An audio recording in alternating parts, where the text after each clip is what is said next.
Welcome to another episode of the Touring Rabbit Holes podcast. Today's episode is all about predicting the future in a chaotic world and what are the practical limits of computer modeling with predicting real-life events. What can we know?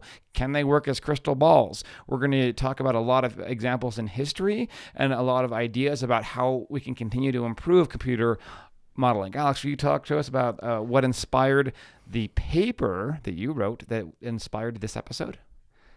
So one of the things I've been most interested in my life is where are the limits of predictability? Mm-hmm. You know, we always see science fiction films of computers outperforming humans at nation-state war games and at all levels of war games, and I'm wondering, can this be well-defined mathematically? Yeah. And what can we do to maximize our predictability or machine predictability? Yeah, this is a fabulous question. This almost falls along the lines of talking about science fiction and the actual differences between science fiction and reality. One of the interesting things that people often say about sci-fi is it's only a matter of time. And we know that in so many science fiction books and movies, as you just said, there are very powerful computers, such as in the anime Evangelion, there's three computers called the Magi. Actually, they're named after the wise man. And how many other series have a computer like that? Oh, there's many. So this was an accident probably waiting to happen. I have a pile of books and I decided to start reviewing them. Yeah. Because I'm finishing up creating all my physics notes. And I started leafing through it, and this is co-authored by a Nobel Prize winning Russian, Pregogin, Mm-hmm. who has a book on complexity and one chapter on human complexity and how that can be modeled.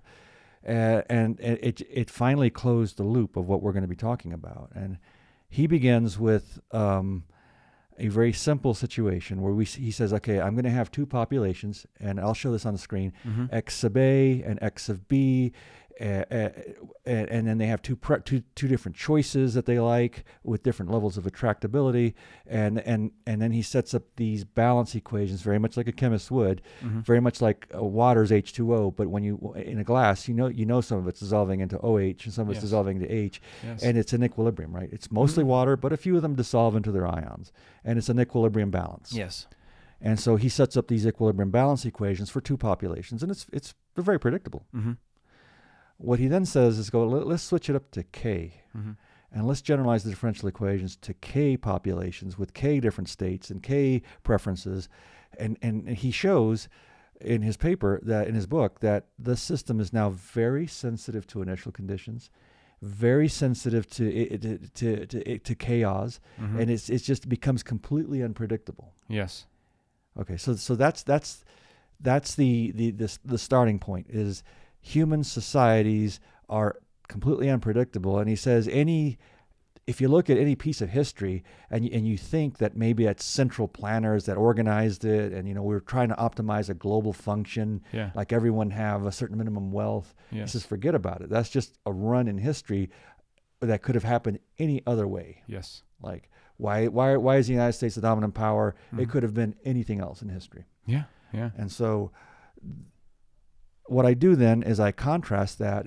It caught my attention, the set of his representation of humanity as these systems of differential Mm-hmm. equations, because there are very similar differential equations that model proteins. Okay. Gene networks that make proteins. Yeah. They are first order couple differential equations, and they're all connected to each other. Yes. If this enzyme and that protein are at this level, then this gets activated. Yeah. And so very similar looking differential equations, except ours, the ones in our bodies, are homeostatic. They Mhm. return back to equilibrium, whereas the human ones, our societies, Okay. explode Nice. into chaos. Yeah. Now, of course, with every episode of the Touring Rabbit Holes podcast, there is an accompanying paper. I'll have the link in the comments of this YouTube video, as well as our audio-only podcast for those joining us on the audio part. The link to the paper will will be in the show notes. And the paper is called The Physics and Machine Learning of Unpredictable Meta-Humanity. What a mouthful there. What a mouthful. There's a lot of visuals as well, a lot of diagrams that are quite helpful. Also, we're going to try to keep this particular episode roughly 25 minutes or so. So that means that if there are 5 parts, I didn't count how many parts there were. Well, that's okay. We'll get to it. If there's 5 parts, then we'll do about 5 minutes per section. Okay. So moving on is my favorite historian, mathematical historian. He's a PhD in entomology who switched over to history.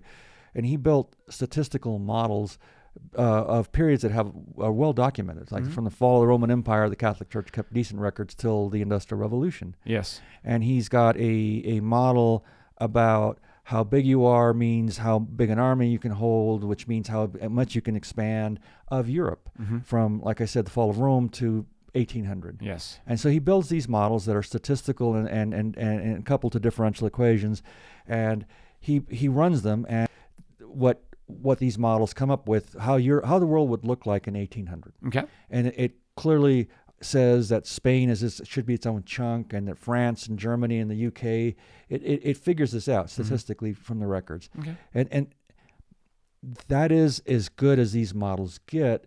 And obviously, a pre-industrial revolution from the fall of Rome didn't change, right?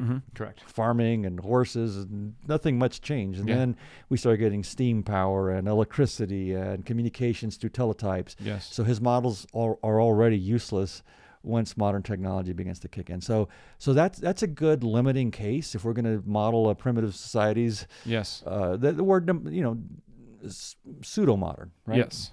How predictable they can get in a statistical sense. Then going back to Pregogin, I found a paper with a very specific model that's already pretty sophisticated. Okay. It splits up the world into 2 kinds of people: commoners, yes, workers, and elite, the managers. Okay. So real quick, just I want to make sure I understand this model. So the generalizations, as you said, commoners, elite, and I'm sorry, what was it? The elite, the wealthy. Okay, sure, okay. And so there's 2 populations. Yes. And the model is going to take into account the birth and death rate of both of these populations. Okay. It's going to take into account the fact that nature replenishes itself. If we chop down wood, the trees grow back. Okay. It's going to take into account that we deplete certain things like oil. Okay. It's going to, and then it's going to have a model for wealth and how the wealth is affected by the death rates and everything I just put in. So it's 4 coupled differential equations. Okay. And I'll cut to graphics. It has, that paper shows at least 20 different cases. I cut out and presented 2. One is where you start off, you set those parameters, initial populations and death rates, you set them randomly, and then, or maybe you have a little forethought, and you let the computer run, and it shows that there's an oscillatory behavior and it eventually reaches equilibrium. Okay, there is a steady population of workers and a steady population of elites and a steady consumption of nature, and everything's at equilibrium. Okay, yeah. You play with the parameters, and now you got a state of boom and bust. Yes. Everything goes gangbusters like the 1920s, and then you have a stock market crash. And you know that since we've had stock markets, we've had boom times and bust times and boom times. And so that might, so this model contains that possibility. Okay. And social planners are trying to figure out how not to cause it. Busts are really bad on people. Yes. And so, but this equation, what's interesting to me is that the part of the equation that models how nature replenishes itself is a logistic equation. It is the Fibonacci sequence equation, how bunny rabbits reproduce. Yes. And just looking at that equation, how you have a stable bunny rabbit population as you play with the reproduction rate, and it's just one population year after year after year, and you hit a certain reproduction rate, you get high and low. So this year high, next year low. This year high, next year low. Oh yeah. And then you keep playing with the parameter, and you got 4 states, and okay, 1, 2, 3, 4, and how it visits these 4 populations year to year is stochastic. Yes. So it can be here, here, here, and here, and you just go. You keep playing with the parameter, and now the number of states doubles again. Yes. And then it starts doubling at a chaotic rate, where you just have a soup of possible states. Yes. that logistic equation is buried into the model that we're talking about. Okay. So it's very possible that we have complete chaos going. Wow. Right? So these are telling me, what's the limit of predictability given how chaotic the underlying differential equations are? Okay. Now, I know that with weather, I've heard that the absolute limit, no matter what, no matter how sophisticated our satellite systems are, no matter how many we have throughout the country, even if there's a satellite system every block, the absolute limit is about 2 weeks of predictability. Is that right? And yeah, that's interesting. And Santa Fe Institute here, about 50 miles north of us, has been doing some work with machine learning on chaotic systems like weather. Okay. And they have hit the maximum limit. I think they've shown mathematically that's about 5 to 10 Lyapunov exponents, and that's the cigarette smoke being smooth and going to turning turbulent. Okay. And they can go about 5 units to 10 units forward in time. Oh, okay. And then that's it. Okay. No matter how advanced your brain is, no matter how godlike you are in technology, that's it. Yeah. That's the limit of knowability, and because chaos is an integral part of our universe. So that's error builds up too fast. Yeah, okay. Uncertainty builds up too fast. It's almost like then there is no omniscience isn't a thing that could exist. And that's something that goes back to the Renaissance period. They were figuring out how sensitive things were to initial conditions. Yeah. So the God is clockwork master. Okay. I guess my question is then, knowing that, what does that have to say about these attempts at modeling here? Well, so we've seen the unpredictability side. Now let me flip it over to the predictability side. Okay.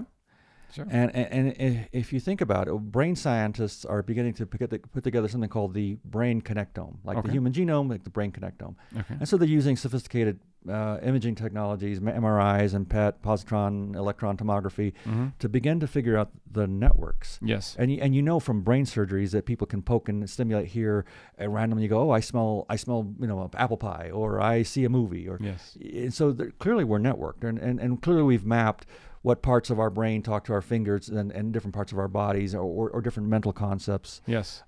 So there's clearly a network, and we're beginning to refine this, and this is using algebraic topology as the math and the technology to build this. And papers are saying we have 11-dimensional networks. Wow. So the first thing I would say is someone's going to ask me, wait a minute, don't we live in a 4-dimensional universe with space and time? How do we have 11-dimensional networks? Are we magical? Yes.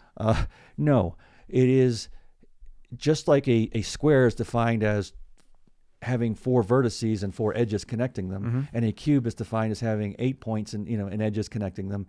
If we have the vertices and edges connected in such a way that is a hypercube, either that can project down into 3D space, then that is a 4-dimensional network that's in our brain. Yes.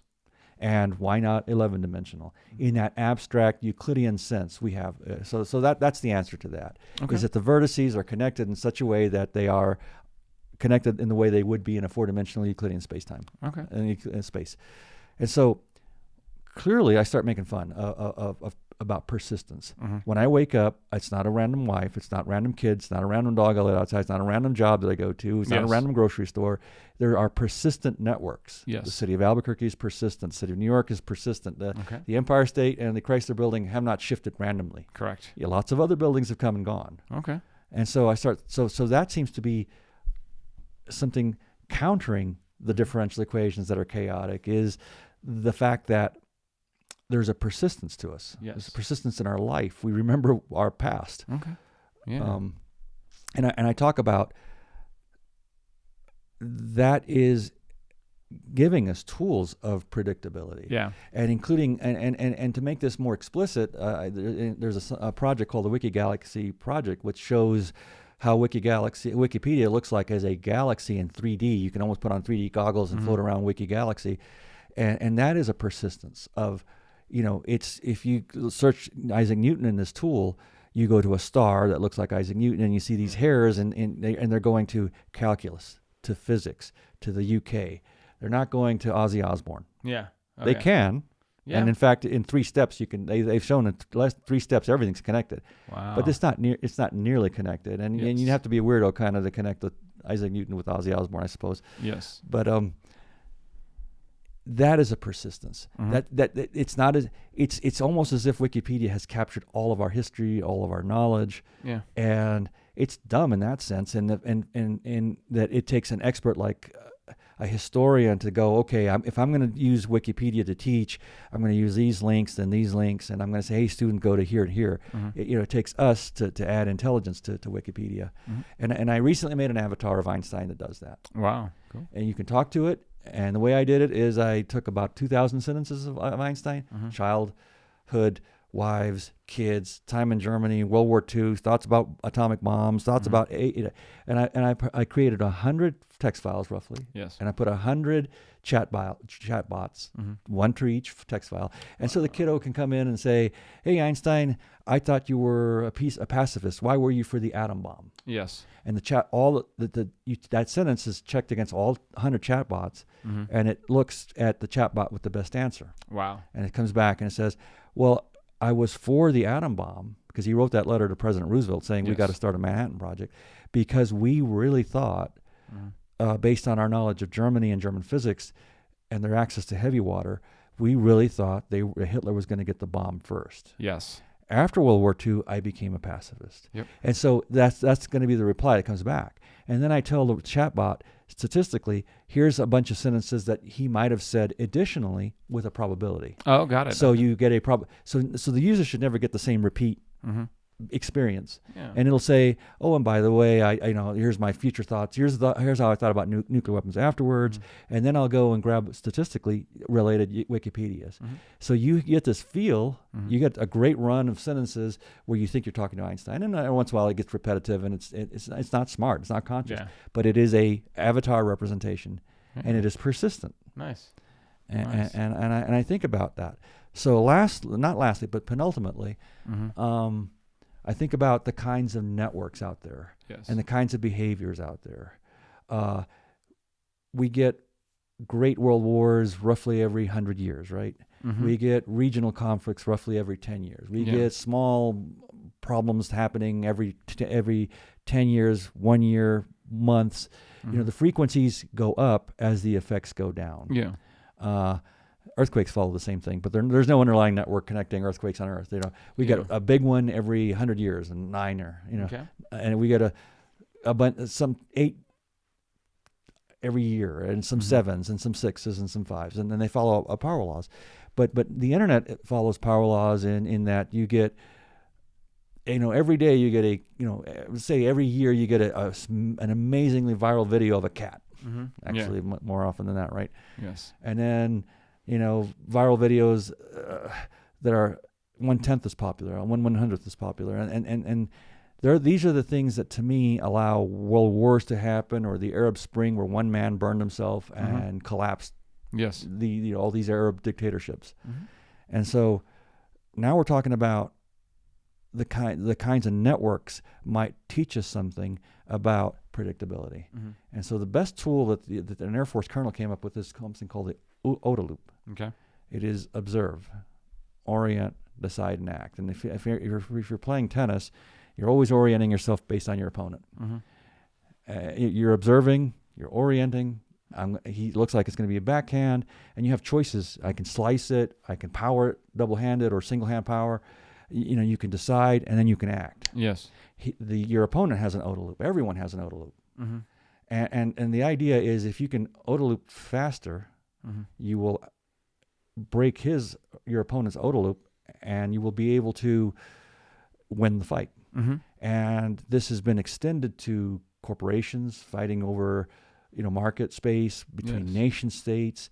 And so the hypothesis that I've been coming to is, if we have topological, like Wikipedia's everything's connected, like our persistent brains of what's connected, if we marry topology to the OODA loop in AIs, we are now probably getting our best tools for nation state or tennis players to try to be predictable and try to have a leverage or a way to win fights in a innately chaotic world. And this is, we'll see where we go, what the limits are. Okay. And I'm very excited by the fact that I get to do this research. Interesting. Very cool. So, wow, a lot to say there. So, in summary, we know that it is a chaotic universe, and there are models that have failed at certain times. Right. But then we know that we've tried to augment those models and account for certain things. Right. So it means that there is a practical limit to the ability to predict humanity and humanity's fate, but we just don't know what that limit is. Is that correct? Well, let's talk about things like PC versus Mac. Okay. Yeah. There wasn't a PC or a Mac before, say, 1980. Yes. How did the distribution happen that we came to today? Could that possibly have been predictable? We knew that Moore's law was working. We knew that transistors were getting smaller. We knew that eventually computers would become practicable in your home, right? Yeah. Yeah. But I don't think anyone thought about how much the world has changed because the PC came out. Yeah. And I don't think they could have predicted. I mean, how many companies were in the PC business in the early days? I can remember Dell survived, Hewlett Packard, and dozens of other companies. How about the iPhone? How about the phone market? Android versus the iOS system. Who could have predicted that? I mean, theoretically, we knew that phones were being shrunk and that we were setting up networks. Who could have predicted? Yeah. I mean, there's so many things like. Could a computer that had taken in everything possible about every person and every CEO and every technology trend gone, hey, by the way, in 2021, this is going to be the state of the world. Okay. And there's so many people loyal to iPhones and so many people loyal to Androids. That's impossible. Yeah. It could have gone any which way. Wow. Right? Okay. Yeah. So a whole lot to think about. But nation states, what do we compete at? Months, years? I don't know. We'll see how powerful a Skynet that's using topology and persistent networks can do to predict the future, right? Yeah. Hopefully we get rid of communism. Yeah. I don't know if we will. Yeah. Yeah, absolutely. Interesting. And so that is a case I discuss. If your model is creating a master race, Uberman, yes, then your differential equation is really trivial. Yes. Is zero for all the populations and a constant population for you. Yeah. Wow. So completely the opposite of the Vulcans, right? Yep. Infinite diversity and infinite complexity, or however they say it. Yeah, I don't quite remember. So I think innovation happens. So that's one of the points of the paper, that because we're chaotic, we have to figure things out innovatively, creatively, cooperatively. And it really helps when there's a lot of different people looking at the same problem different ways. So, yeah, absolutely. So interesting. So we are just barely over 20 minutes, I guess. Wow, we actually managed to keep our promise. Yeah, we did very well then. Is there anything we should say? No, just it'll all be on, I'll have the graphics spliced in, so excellent. we'll be able to do that. Yeah, so if you want to see all of this content in a paper, then please see the link in the show notes. Also, if you have any questions for Dr. Alaniz, please send them to touringrabbitholespodcast@gmail.com. And thank you very much. Thank you. Till next time.